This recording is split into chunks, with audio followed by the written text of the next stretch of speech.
Varicose veins కి సరైన చికిత్స కోసం సంప్రదించండి ఎవిస్ హాస్పిటల్. నమస్తే రమగారు. నమస్తే జయ. రమగారు, తెలివితేటలు భార్యాభర్తలనే తీసుకున్నాం. భర్తలకు ఎంతసేపు అనిపిస్తుంది నా భార్య చాలా అమాయకురాలు, అసలు ఏం తెలీదు, లేకపోతే బెస్ట్ ఫెలో అనిపిస్తుంది. పనికి మాలిందిగా తోస్తూ ఆ, ఉంటుంది. ఏదైనా పనికిరాని వస్తుందంటే భార్య అని. కొంతమంది కంటే అందరికీ అనట్లేదు నేను, అవును. అలాంటి ఫీల్ ఉంటుంది. కానీ ఎవరు తెలివితేటలు వాళ్ళే వాళ్ళవి. కదా. అన్ని సందర్భాల్లో ఇద్దరికి తెలివితేటలు ఉండవు. వెర్రి మొహం, తెలి తక్కువ మొహం, నీకేం తెలీదు, నువ్వు మాట్లాడకుండా ఉండు, అంతే. అలాంటివి మాట్లాడుతూ ఉంటారు. అవును. సందర్భం వచ్చినప్పుడు వాళ్ళ తెలివితేటలు బయటపడతాయి కదా. మగవాళ్ళు నోరు మూసుకుంటారు, అప్పుడు ఇంకేం అనరు. అవును, అనలేరు. అలాంటి వాటికి సంబంధించి ఏదైనా స్టోరీ ఉందండి? చెప్తాం. కనువిప్పు. ఆ, పూర్వం ఒక పల్లెటూరులో ఓ రాజమ్మ రాజయ్య అని భార్య భర్త ఉండేవాళ్ళు. బాగుంది. అయితే ఈ రాజమ్మ కొంచెం బద్ధకస్తురాలు. ఆవిడ ఏ పనులు పెద్దగా బాగా చేస్తున్నట్టు కనపడేది కాదు, ఏదో చేసేది, కొన్ని పనులు పూర్తయ్యేవి కాదు, ఆయన వదిలిపెట్టేసేది. ఈయన ఎప్పుడు తిడుతుండేవాడు. మొద్దు మొహం, నిద్రమొద్దు మొహం, నువ్వు బద్ధకం, నీకు నువ్వు సరిగ్గా చేయవు, నువ్వంతే, మీ ఇంట్లో సరిగ్గా నేర్పించలేదు, మా అమ్మ ముందే వద్దంది ఈ పెళ్ళి, అనవసరంగా చేసుకున్నాను, నీతో ఈదలేని సంసారం నేను. ఈ డైలాగులు మనం ఎంత కామన్గా వింటాను చేయ. నేను కాబట్టి నీతోటి సంసారం చేస్తా కానీ ఇంకోటైతే ఎప్పుడో లేచొక్కబోను, ఇలాంటివి ఎన్నెన్నో అనేవాడు. ఆవిడేం పెద్దగా సమాధానం చెప్పే కదా, బోన్లే కానీ అని ఊరుకుంటుండే. అయితే ఏమైందట, వాళ్ళు ఈ పొలం డబ్బులు ఏవో వస్తే ఒక 500 డబ్బు వచ్చింది. వీళ్ళకి గేదెలు లేవు, ఒక గేదె కొనుక్కుందాం అనుకున్నారు. సరే ఆవిడ ముందు రోజు సాయంకాలం, అదేంటంటే సంత జరుగుతుంది మర్నాడు, బుధవారం నాడు సంత ఉంది.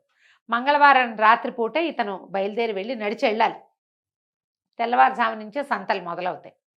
అందుకని ఏమన్నాడు, సాయంకాలమే 1 గంట 2 కొనుక్కులు తీసి లేచి, ఏమే అన్నాడు, పైలామ నిద్రపోతుంది. అప్పుడు మొదలు పెట్టావా నిద్ర అని తిట్టాడు.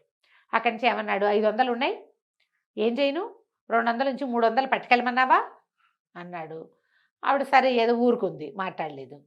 ఉంచితే నువ్వు నిద్రమొహాన్ని ఏం చేస్తావో, ఎవరన్నా దొంగ జొరబడతాడు, ఏం చేస్తావో నువ్వు అన్నాడు. మళ్ళీ ఇంకో నిమిషం ఆగేమన్నాడు, మొత్తం అన్నీ మోసుకెళ్తాం ఎందుకు, సంతలోకి డబ్బులు మోసుకెళ్తాం, జాగ్రత్తగా తలుపేసుకుని భద్రంగా పడుకో, లేచి తలుపేసుకొని అరిచర్చి కేకలు పెట్టి ఏం చేశాడు, 300 చేత్తబుచ్చుకుని, తెలివి తక్కువ పెద్దమ్మ అని భావించాడు కదా భార్యని, ఆ 200 ఎక్కడో దాకొల్పి ఇగో ఇక్కడ పెడుతున్నా అని ఆవిడకి చెప్పి వాకిలి లేచి తలుపేయించాడు బలవంతంగా. వాకిలి తలుపేసుకుని పడుకుంది ఆవిడ పోయి లోపలికి. ఇది రాత్రి 12-1 గంటకి, లేదా కొంచెం 3 గంటలకు అనుకో, తెల్లవారి 3ంటికి. ఆ పడుకుని లేచేశాడు కదా, ఆవిడ మంచి నిద్రలో ఉంది. ఇతను నడుచుకుంటూ పోయాడు డబ్బులు చేత్తో పుచ్చుకుని. ఇంతలో ఏమైంది, రాత్రిపూట దొంగలు తిరుగుతూ ఉంటారు, ఏ ఇంట్లో సందడి లేదు, ఏ ఇల్లు తాళం పెట్టిందో, ఎవరైనా మాట్లాడుకుంటున్నారా, ఎక్కడికైనా వెళ్తున్నారా, ఇల్లు ఖాళీ చేసి తెల్లవారుజామునే ప్రయాణాలు అయ్యేవాళ్ళు ఉంటారు, 4ంటికి ఊరెళ్ళిపోతారు, 5ంటికి ఇల్లు జ్వరబడితే సరిపోతుంది. ఈ తిరుగుతున్నవాడు ఈ మాటలన్నీ విన్నాడు. విని ఏం చేశాడు, ఆయన వెళ్ళంగానే వీడు తలుపు కొట్టాడు. ఎలా అనిపిస్తుంది, భర్తే 10 నిమిషాల్లో తిరిగి వచ్చి తలుపు కొట్టాడు అనిపిస్తుంది. వాడు ఎంతసేపు తలుపు కొట్టినా ఆవిడ తీలా. మెల్లిగా తీద్దామనుకుంది. వీడేమనుకున్నాడు, ఓహో ఈవిడ నిద్ర పట్టేసింది, నిద్రమొహం అని తెగ తిట్టాడు, ఆవిడ నిద్రపోయి ఉంటుందని అవతల పక్క నుంచి తిరిగి గోడకి కంతేయటం మొదలుపెట్టాడు. డబ్బులు ఎక్కడ పెట్టాడో కూడా మొగుడు చెప్పాడు, వీడు వినేశాడు. కంత కొడుతూ ఉంటే సరే అటా అయింది, గోడకి చిల్లు పడింది. గోడకి వేస్తారు కదా దొంగలు, కన్నం వేశారు. వేసిన తర్వాత లోపలికి ప్రవేశించాడు. తల బయటకు వచ్చింది, వీపు బయటకు వచ్చే లోపల పెడేలమని రోకలతో ఒక దెబ్బ పడింది నెత్తి మీద. వాడు కిక్కురు మనకండా పడిపోయాడు. ఈ రాజమ్మకి తలుపు కొట్టినప్పుడే మెలకు వచ్చింది, లేద్దాన్లే అని ఊరుకుంది. అప్పుడు ఏం జరిగింది, గోడకి కంతేస్తున్న శబ్దం వినపడింది. ఓహో మొగుడు కాదు తలుపు కొట్టింది, వీడెవడో దొంగ వెధమని అత్త గదికి అంత కొట్టి వాడు లోపలికి వచ్చేదాకా ఊరుకుంది. రోకలు పెట్టి ఒక్క పెట్టి వాడిని ఈడ్చుకుపోయి అక్కడి నుంచి బయటకు వచ్చేసాడు, వీపు దాకా వచ్చేసాడు కదా, ఈడ్చుకెళ్ళి ఒక గదిలో పెట్టి తాళం వేసింది. మళ్ళీ వచ్చి సావిట్లోకి వచ్చి పడుకుంది. తెల్లారంగానే చుట్టుపక్కల 4 అన్న సోమన్న రంగన్న అందరినీ కేకేసి, రాత్రి దొంగ జరబడ్డాడు, ఇదిగో చూడు కంత కొట్టాడు, ఎన్ని ఇళ్లలో కొట్టాడో, వాడి దగ్గర సంచిలో ఏమిటో చాలా ఉన్నాయి, ఇంకా 2-3 ఇళ్ళు కన్నం వేసుకొచ్చేసాడు వాడు అప్పచెప్పింది. వాళ్ళు ఏం చేశారు, గ్రామాధికారి దగ్గరికి ఈడ్చుకుపోయారు. వాడు 2 ఇళ్లలో కంత కొట్టి వాడు డబ్బులు కొట్టేసిన డబ్బులు అప్పచెప్పేశారు. వాడిని జైలుకి పంపించేశారు. తెల్లారి 10ంటికల్లా అయిపోయింది పోలీస్ స్టేషన్కి.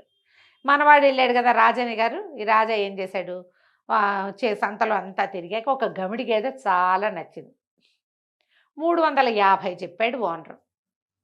అర్రే 200 ఇంట్లో పెట్టొచ్చానే 4 మొత్తం తెచ్చుకుని ఉంటే సొమ్మిచ్చేసేవాడిని. మన దగ్గర 300 ఉన్నాయని పరితపించేస్తున్నాడు ఏం చేయాలో తెలియక. ఇంకా చూద్దామని అటు ఇటు తిరుగుతున్నాడు. ఓ చెట్టు దగ్గర ఉంచినాడు ఆ గవిడి గేదె వైపే చూస్తూ. ఈ లోపల ఒక ముసలాయన మీసాల పోతుగా ఉన్న ఒక ఆయన కనపడ్డాడు. ఏంటయ్యా ఏ ఊరు ఏమిటి? ఓహో పలానా వాడివా నువ్వు అని పలకరించి, గేదె మీద దృష్టి ఉన్నట్టుందే అన్నాడు. ఉంది నాయనా వాడు 350 చెప్తున్నాడు, 300 ఉన్నాయి అంటే ఈయనేం చెప్పాడు ఆ ముసలాయన, ఆ గేదె నాదేరా, వాడికి బాకీ పడి అమ్ముకోమని గేదెని అప్పచెప్పాను, 300 నాకు ఓకే, డబ్బులు నా చేతిలో పెట్టు, గేదెని తీసుకుపో నువ్వు అన్నాడు. అంటే వీడేం చేశాడు ఈ రాజయ్య గారు, ఈ 300 ఆ ముసలాయన చేతిలో పెట్టాడు. ఇప్పుడే వస్తాను, ఒక మాట అక్కడ పెద్ద మనుషులతో మాట్లాడాల్సింది ఉంది, ఒక అరగంట నుంచో నీకు గేదెని స్వాధీనపరుస్తానన్నాడు. అరగంట చూశాడు, అయిపోయింది. ఆ ముసలాయన రాల.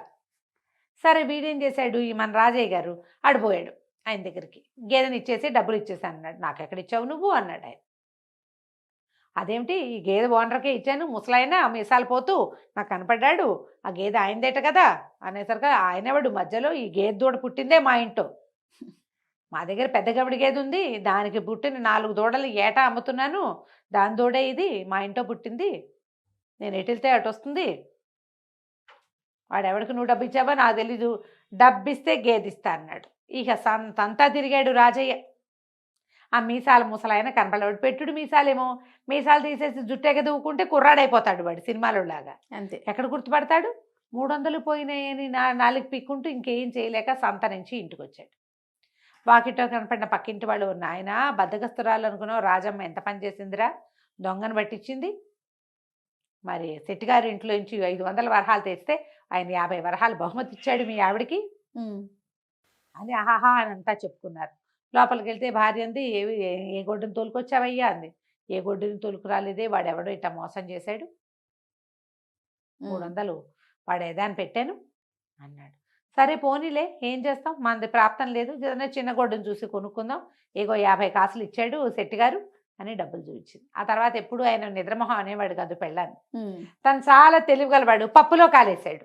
కాకపోతే జయ కథల్లో ఇలా జరుగుతాయి, కానీ పప్పులో కాలేసిన మగవాళ్ళు ఆడవాళ్ల పై చేతిని ఒప్పుకోరు అస్సలు.